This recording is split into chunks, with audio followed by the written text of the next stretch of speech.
They also did a great piece some years ago about a woman in London who was in the Muslim neighborhoods, and they're screaming at her because she's wearing a skirt and stuff like that. And the point of it was, there are places in Western civilizations that are like run not by Western standards, Hmm. and that doesn't mean they're just different.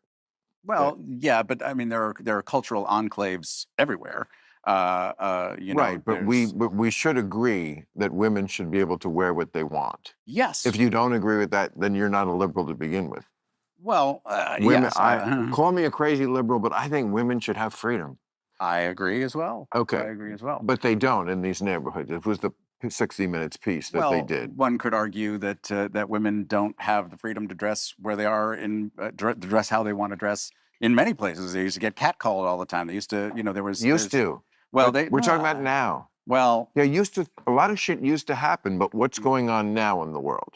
Would you really want to have your wife live in Gaza or any well, place where, no, what, I mean before, war-torn strip of no, no, desert. No, even before that's the war, where she would have to cover up. Well, again, that's not. I don't live there. I'm not. It's not my culture. But yeah, and you won't judge it. I'm not going to judge it. No, but again, See, this is that's not a. crazy woke to me. Okay. That's where it all went off the rails. When we became so tolerant that we tolerate intolerance. I mean, you would never allow something like that to happen in this country. If they proposed a law tomorrow at the LA City Council, women have to cover their face when they go out. I assume you'd be against that. Well, yes, I would. I love the fact that Bill Maher actually holds this man to account. But this is what happens when you have witless men lacking courage, whose next job is based on adhering to the cultural orthodoxy of the woke. This is what this actor by the name of Jon Cryer from Two and a Half Men represents. Who am I to judge? I'm not one who can go and definitively tell you because the Pakistanis went into Great Britain and set up for the last decade grooming gangs that took advantage in a sexual manner young girls, hundreds of thousands of them, however many it is. I'm not one that can possibly judge that because it's a different society. It's a different culture. Hey, when the British went into India, among some of the Hindu sects, there was a ritual where if the husband died, everything that he owned was burnt on a funeral pyre, including his wife.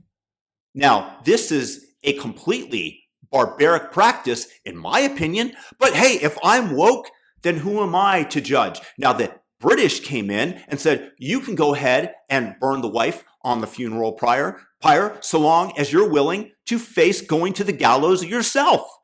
And thus the practice ended in a fairly rapid manner.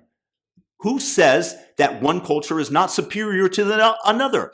If you teach your children to be honest and decent and to study hard, who's to say that they're more likely to have more fulfilling lives than derelicts who are not taught to read, who are not taught right from wrong, or who grew up in a culture of criminality and go out there and decide that it's perfectly acceptable to murder people? Hey, who am I to judge? I'm woke. I'm an actor. I'm going to fit in and everybody's going to think I'm good because I'm not somebody who judges. No, in society, we absolutely do need to judge. That's how we discern what is advantageous to the human race and what might not be. Like, for example, genital mutilation that takes place in certain African countries, especially amongst Muslims in Somalia. Hey, I'm not one to judge just because I'm robbing the young girl of future sexual enjoyment by cutting off her clitoris.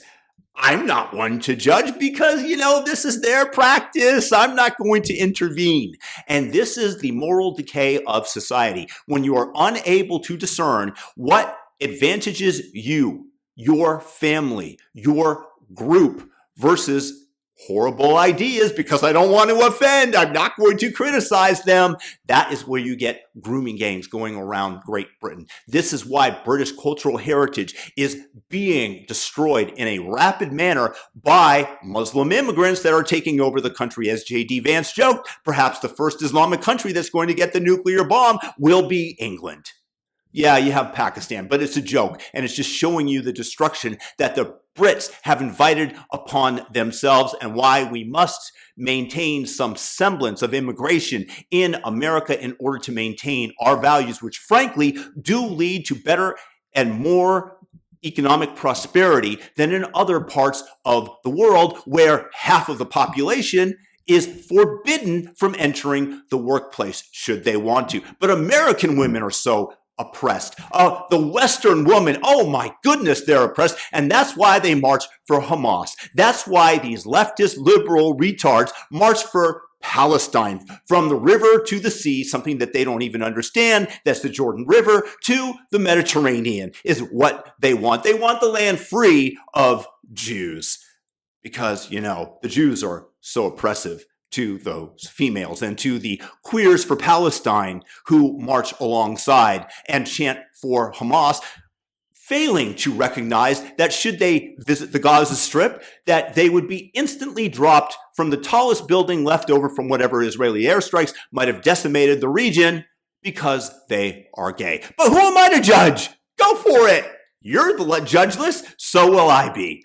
Go meet your doom. Good for Bill Maher for standing up to this absolutely woke actor. And please, you also make sure to raise your voice against the craziness and the insanity that they're trying to bring forth upon the rest of us. Peace.